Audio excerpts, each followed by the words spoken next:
안녕하세요, 제임스입니다. 오늘은 넵튠이라는 종목에 대해서 한번 이야기를 해보려고 하고요. 최근 상승한 이유와 그리고 재무적인 리스크, 그리고 차트적인 관점, 이렇게 세 가지로 나눠서 이야기를 해보려고 합니다. 우선 상승한 이유를 보면요, 이 뉴스가 있는데요. 그 영원회귀라고 하는 그 신작 게임이 있는데 이게 굉장히 인기가 좋다고 합니다. 이 영원회귀라는 게임은 넵튠의 자회사 님블 뉴런이라고 하는 회사에서 신작으로 내놓은 게임이고요. 지금 대흥행이라고 하죠. 지난 2일에 동시 접속자 수 4만 명을 넘으면서 흥행몰이에 성공을 했다. 이렇게 뉴스가 나오고요. 10만 명을 넘으면 배틀그라운드를 뒤쫓게 되는 그런 게임이라고 할 정도로 지금 인기가 좋은 게임으로 보이고요. 자회사의 신작 게임이 인기를 얻으면서 주가 상승을 이끌었다. 이렇게 생각을 할 수가 있고요. 또 한 가지 이유가 있는데요. 그 내년 코스피 상장을 준비하고 있는 크래프톤이라는 그 게임 회사의 지분을 갖고 있기 때문에 넵튠이 상승을 했는데요. 이 크래프톤의 지분을 1.07% 보유하고 있다고 하거든요. 이 크래프톤이라는 회사는 배틀그라운드를 만든 회사인데요. 지금 장외 거래에서 약 130만 원 정도 거래가 되고 있다고 하고, 그 시가총액의 가치가 약 12조 정도, 그렇게 지금 평가를 받고 있는 것 같습니다. 만약에 상장을 할 경우에 20조에서 30조까지도 가치를 인정받을 수 있다고, 그런 식으로 이야기가 나오는 것 같고요.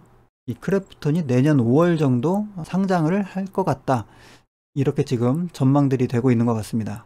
이 자회사의 신작 게임으로 인해서 상승을 한 이유가 하나 있고요. 그리고 두 번째로는 크래프톤의 지분을 보유하고 있는데 지분은 약 1.07%. 크래프톤이 상장을 해서 만약에 시가총액이 20조 그 이상 된다고 하면 20조의 1%만 해도 한 2천억 정도 되죠. 그렇기 때문에 그 가치를 인정받아서 지금 상승을 한 것으로 보이고요. 재무적인 리스크를 한번 보겠습니다. 이 매출액을 보면 대략 200억 정도 전후에서 나오고 있고, 영업이익이 계속해서 적자예요. 이걸 연간으로 보면요, 16년도부터 영업이익이 지금 4년 연속 적자가 되고 있고, 원래 영업이익이 4년 연속 적자면은 관리 종목의 지정 사유가 되거든요. 근데 다행히 뉴스를 찾아보니까 이 별도 기준으로 해서 봤을 때 작년도에 영업이익 흑자를 한번 기록을 했습니다. 그래서 연속 영업이익 4년 관리 종목 지정 사유를 해소를 한 것으로 지금 보입니다. 그 뉴스가 있거든요. 이게 올해 3월 달에 나온 뉴스고요. 넵튠은 감사 보고서를 통해서 19년도 별도 기준 영업이익이 흑자 전환에 성공을 했다. 그래서 코스닥 기업 기준 영업이익 연속 적자로 인한 관리 종목 지정 우려를 해소했다. 이렇게 나오고 있죠.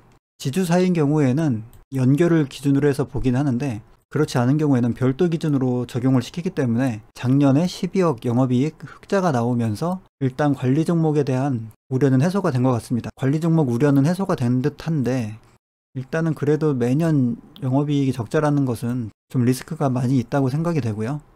재무적인 부분에서 볼 때 4년 영업이익 적자로 인한 관리 종목 관리 종목 지정에 대한 리스크는 일단 회피가 된 것 같은데요. 적자가 너무 많이 나고 있기 때문에 리스크는 좀 있어 보이는 그런 회사입니다. 그럼 세 번째로 차트적인 관점을 한번 보겠습니다. 8월, 9월 약 10,000원에서 15,000원 정도를 횡보를 하다가 최근에 굉장히 크게 급등을 했는데요. 상승폭에서 지금 38.2%까지 내려와 있는 상태인데요. 12월 3일 이 이후에는 단기 과열 상태에서 상승과 하락을 했죠.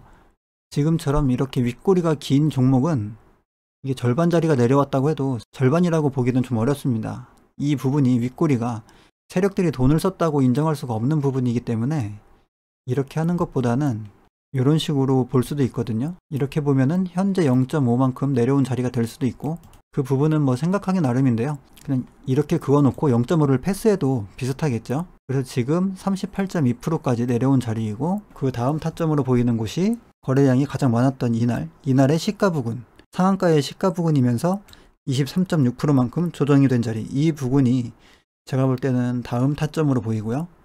그 다음으로는 여기 횡보했을 때 전고점, 이 정도 가격대가 세 번째 타점 정도, 그렇게 저는 보고 있습니다.